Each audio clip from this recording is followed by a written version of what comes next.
적벽에 뜨거운 불길이 꺼진 장강 위로 차가운 새벽 안개가 피어오르고 있었어.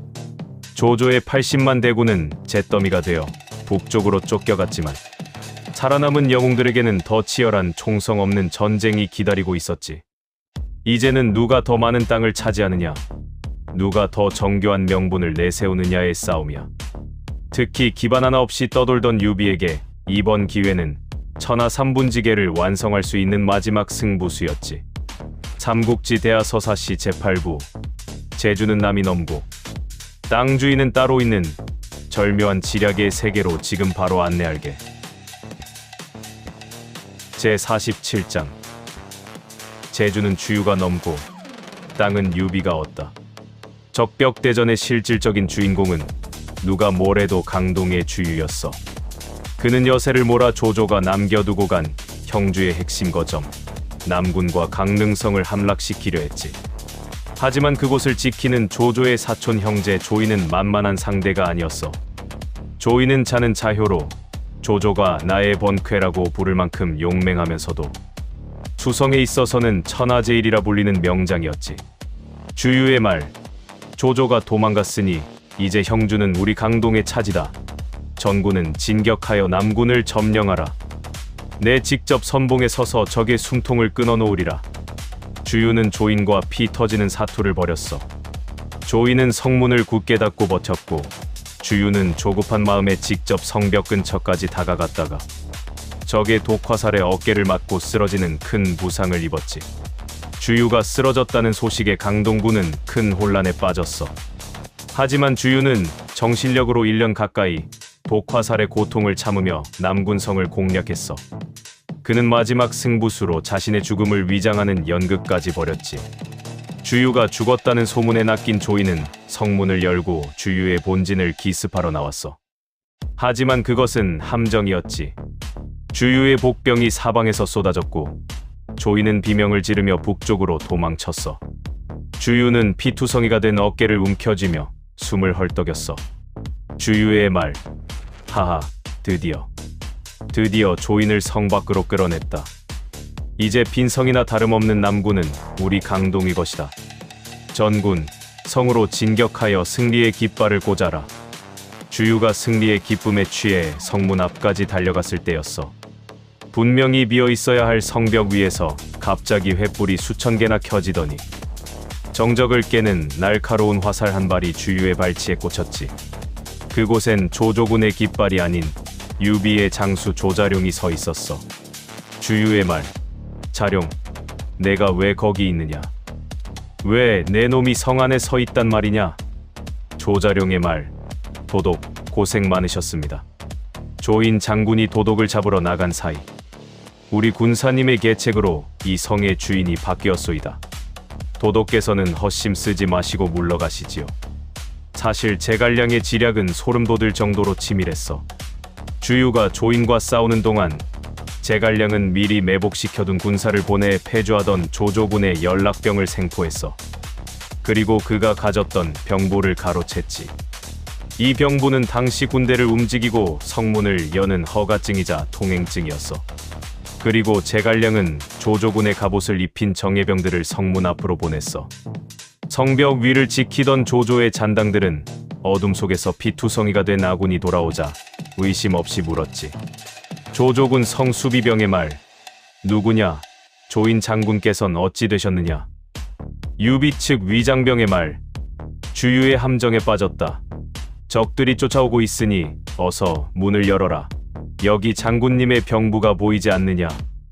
성벽 위로 던져진 병부를 확인한 수비병들은 그것이 진품임을 확인하고 허겁지겁 성문을 열었어. 성문이 열리자마자 위장하고 있던 유비의 군사들이 성 안으로 들이닥쳐 순식간에 성을 장악해버린 거야. 주유는 뒤늦게 제갈량이 자신의 피와 땀을 이용해 병부 한 장으로 성 3개, 즉 남군, 형주, 양양을 동시에 낚아챘다는 사실을 깨달았어. 주유는 말 위에서 분노로 어깨에 상처가 터져 피를 토하며 쓰러졌어. 유비는 미안한 표정으로, 하지만 속으로는 웃으며 주유에게 말했지. 도독, 화를 가라앉히시오. 우리는 잠시 성을 빌려 백성들을 보호하는 것뿐이오. 나중에 우리가 갈 곳이 생기면 곧 돌려드리지 않겠소. 우리 사이의 의리를 생각해서라도 고정하시오. 제48장 남방 사군 평정과 백발의 명장 황충. 남군을 차지한 유비는 이제 본격적으로 자신의 집을 짓기 시작했어. 제갈량은 형주의 남쪽, 즉 무릉, 장사, 영릉, 계양이라는 4개의 큰 고을을 점령해 세력을 키우자고 제안했지. 이 과정에서 유비는 천군만마와 같은 인재들을 얻게 돼. 먼저 계양성을 공격한 조자룡은 적장 조범의 항복을 받아냈어. 조범은 자룡의 환심을 사기 위해 미모가 뛰어난 자신의 형수 번씨를 바치며 혼인을 권했지. 하지만 자룡은 단호하게 거절했어. 조자룡의 말, 내가 주공의 대업을 위해 싸우러 왔지 여색을 탐하러 왔는 줄 아느냐. 내 형은 곧 나의 형이나 마찬가지인데 어찌 형수를 아내로 맞이하란 말이냐. 무례하도다. 자룡의 청렴하고 강직한 모습에 유비와 제갈량은 다시 한번 감탄했지. 하지만 이번 정벌의 백미는 바로 장사성 전투였어. 그곳에는 60이 넘은 나이에도 장정 수십 명을 단칼에 베어 넘기는 노익장의 상징 황충이 버티고 있었거든. 황충은 자는 한승으로, 힘은 장사여, 활솜씨는 100걸음밖에 버드립을 꿰뚫는 전설적인 궁수였어. 관우는 자신의 자존심을 걸고 황충과 정면 대결을 펼쳤지. 관우의 말, 백발의 노인이라 해서 우습게 보지 않겠다. 장군, 정정당당하게 겨루어보자. 내 청룡원 얼도가 당신의 백발을 존중해 주리라. 두 영웅은 수백 합을 겨루었지만 승부가 나지 않았어. 그러다 황충의 말이 발을 헛디뎌 황충이 바닥에 고꾸라졌지. 관우는 기사도 정신을 발휘해 그를 베지 않고 살려주었어. 어서 말을 갈아타고 오시오. 내일 다시 싸웁시다. 다음 날 다시 맞붙은 전투에서 황충은 관우를 활로 쏠 기회를 잡았어. 하지만 황충은 은혜를 갚기 위해 관우의 심장이 아닌 투구의 끝만을 정확히 맞추어 경고만 했지. 황충의 말, 관 장군, 어제 나를 살려준 은혜는 이것으로 갚았소.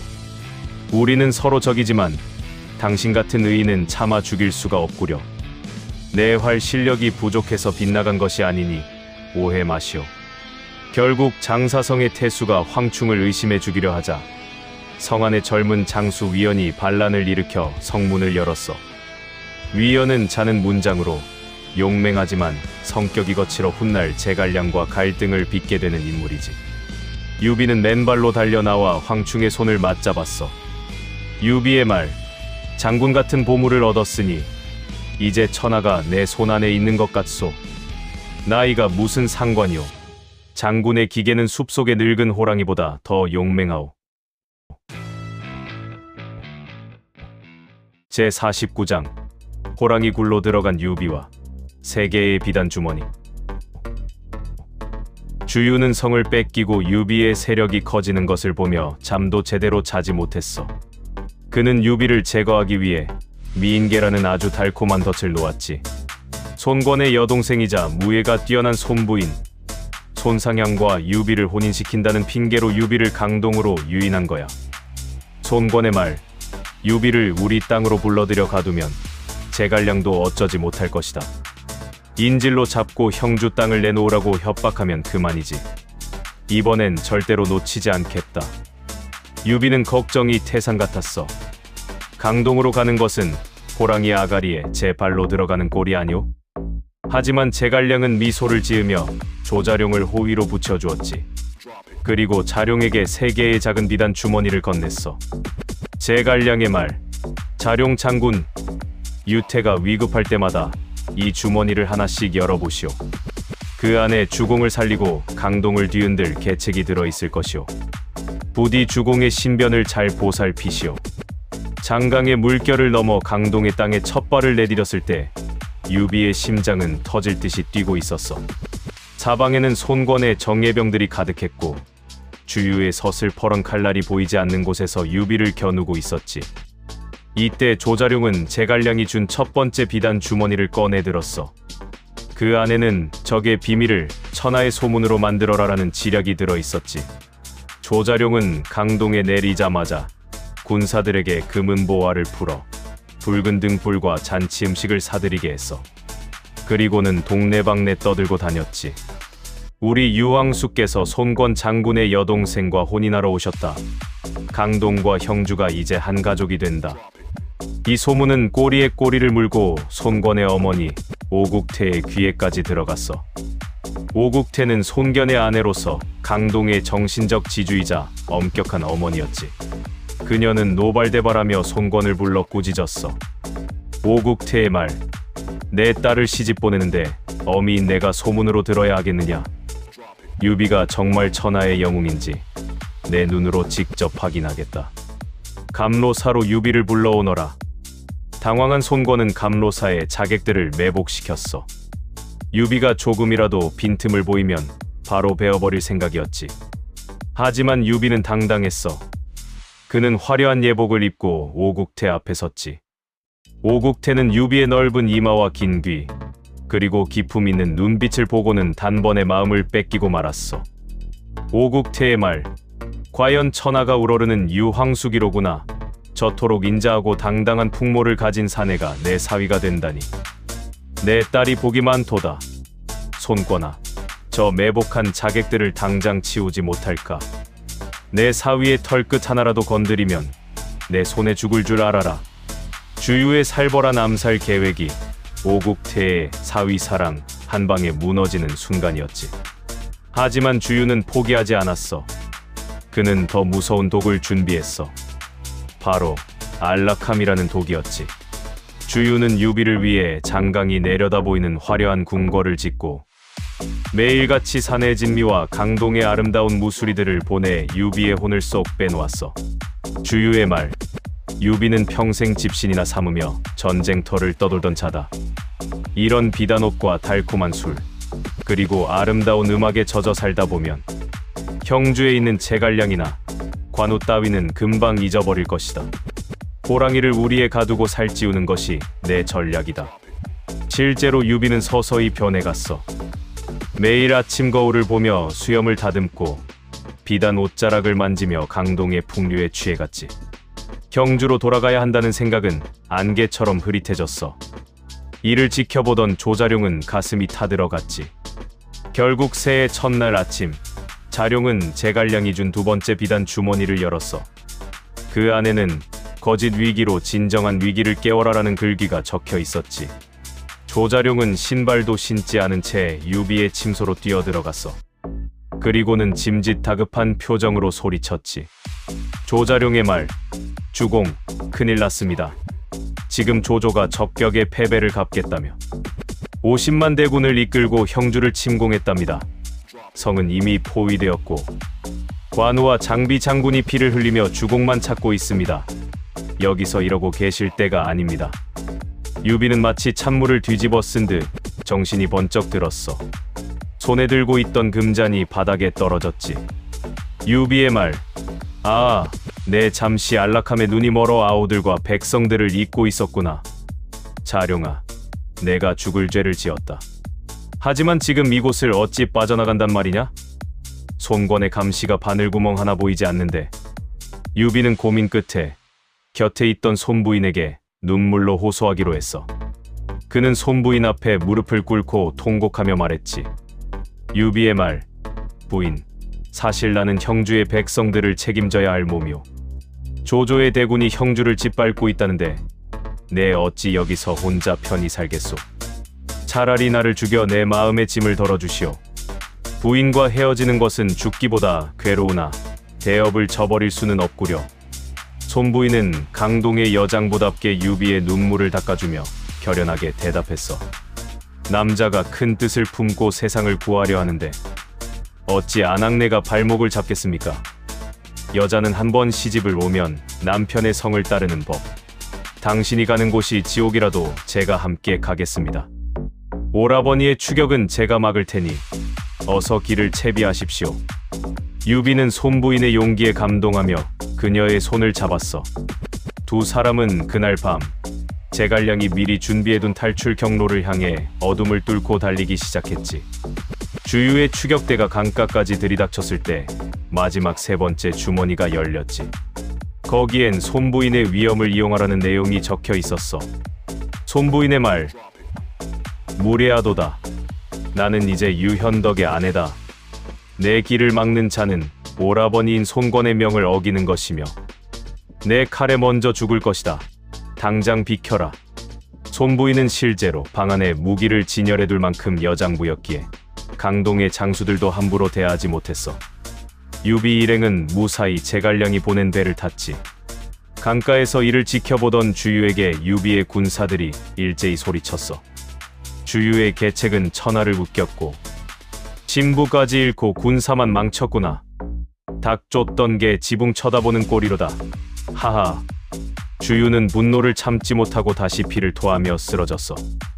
이것이 그 유명한 기사주유, 즉 주유를 화나게 해서 죽였다는 이야기의 결정적 장면이야.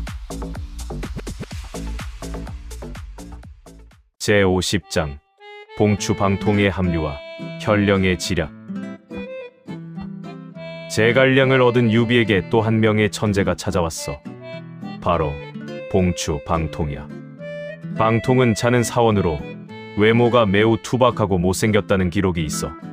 손권은 그의 외모를 보고 무시하며 내쫓았고 유비 역시 처음엔 방통의 비범함을 알아보지 못하고 그를 뇌양현이라는 작은 고을의 현령으로 보냈어. 방통은 그곳에 가서 100일 동안 술만 마시며 업무를 하나도 돌보지 않았지. 소문을 들은 유비가 장비를 보내 꾸짖게 했어. 장비의 말. 이 게으른 선비놈아. 우리 형님이 너를 믿고 자리를 주었거늘 매일 술판이나 버리고 서류는 산더미처럼 쌓아두다니 당장 관직을 내놓고 떠나라. 방통의 말. 하하. 장군. 고작 이 작은 고을의 100일치 업무가 뭐가 대수라고 그리 소라뇨. 내 눈에는 아이들 장난처럼 쉬운 일인데 말이오. 자, 보시오. 방통은 그 자리에서 지난 100일간 밀린 소송 서류와 행정 문서를 가져오게 하더니 붓을 휘둘러 단 몇 시간 만에 모든 판결을 완벽하게 끝내버렸어. 특히 억울한 사정을 호소하던 백성들의 사건을 아주 명쾌하게 해결하는 모습에 장비는 입을 다물지 못했지. 장비의 말. 아이고, 선생님. 제가 큰 실수를 했습니다. 당신은 이런 작은 고을에서 서류나 만질 인재가 아니십니다. 제가 당장 형님께 가서 사죄드리고 선생님을 모셔가겠습니다. 장비의 보고를 받은 유비는 자신의 실수를 깊이 뉘우치며 맨발로 달려나와 방통을 맞이했어. 이제 유비는 제갈량과 방통, 즉 와룡과 봉추라는 두 개의 거대한 두뇌를 모두 손에 넣게 된 거야. 제갈량이 안살림을 맡는다면 방통은 유비의 곁에서 실전 전략을 담당하는 날개가 되었지. 제51장 주유의 마지막 탄식. 하늘은 어찌하여. 주유는 마지막까지 형주를 되찾으려 했어. 그는 가도멸괴계의 계책, 서천, 즉 익주를 공격하러 간다는 핑계로 형주를 통과하다가 급습하려 했지. 하지만 제갈량은 이미 주유의 머리 꼭대기에 앉아 있었어. 제갈량의 말. 주유 도독, 아직도 상처가 다 낫지 않으신 모양인데 무리하지 마시고 강동으로 돌아가 쉬시지요. 성 안에는 우리 장비가 술을 깨고 기다리고 있답니다. 주유는 자신의 모든 수가 제갈량에게 어린아이 손바닥 보듯 읽히고 있다는 사실에 절망했어. 그의 자존심은 갈갈이 찢겼고 화살 상처는 도끼가 퍼져 더 이상 회복할 수 없는 지경에 이르렀지. 그는 죽기 직전 하늘을 우러러 역사에 남을 마지막 탄식을 남겼어. 주유의 말. 아, 기생유 하생량. 즉 하늘은 이미 이 주유를 낳으셨거늘 어찌하여 제갈량 또한 낳으셨단 말인가. 내 재능이 부족한 것이 아니라 하늘이 그를 더 사랑하시는구나. 주유는 36의 젊은 나이로 세상을 떠났어. 제갈량은 적이었지만 주유의 재능을 아껴 직접 강동으로 조문을 갔지. 제갈량이 읽은 진심 어린 조문문에 강동의 장수들은 살기를 거두고 함께 울었어. 제갈량은 이로써 강동과의 동맹을 다시 한번 공고히 하면서도 유비의 가장 무서운 라이벌을 제거하는 데 성공한 거야. 제52장 서천 입성과 위수에서의 조조. 이제 제갈량의 천하삼분지계 중 마지막 퍼즐인 서천, 즉 익주를 차지할 때가 왔어. 익주의 주인 유장은 성품이 유약해 주변의 위협에 시달리고 있었지. 그는 한실의 종친인 유비에게 도움을 청했어. 유현덕공, 제발 우리 사천 땅으로 와서 저를 도와주십시오. 방통의 말. 주공, 보십시오. 두 나라가 마주보면 결국 강한 자가 약한 자를 잡아먹는 약육강식으로 끝나지만 세 나라가 솥발처럼 버티고 서면 전략적 균형이 생깁니다. 지금이 바로 그 솥발의 한 축인 익주를 차지할 기회입니다. 우리가 차지하지 않으면 결국 조조나 손권의 손에 들어갈 것입니다. 이것은 배신이 아니라 생존을 위한 필연입니다. 유비는 고민 끝에 제갈량은 형주에 남겨두고 방통과 황충, 위연 등을 데리고 서쪽 사천 땅으로 향했어. 이것이 위대한 총나라 건국의 본격적인 시작이었지. 한편 북쪽에서는 또 다른 전쟁이 벌어지고 있었어. 조조가 서량의 마등을 죽이자 그의 아들 마초가 복수를 위해 군사를 일으킨 거야. 마초는 자는 맹기로 수려한 외모와 신들린 무예 덕분에 금마초라 불렸어. 마초의 거센 공격에 조조는 위수에서 죽을 고비를 넘겼지. 조조는 마초의 추격을 피하기 위해 자신의 상징인 붉은 도포를 벗어 던지고 심지어 수염까지 칼로 자르며 도망쳐야 했어. 조조의 말. 아, 내 평생 여포 이후로 이렇게 무서운 장수는 처음 본다. 저 마초라는 놈이 살아있는 한 내 잠자리가 편치 않겠구나. 어서 수염을 가리고 도망가자.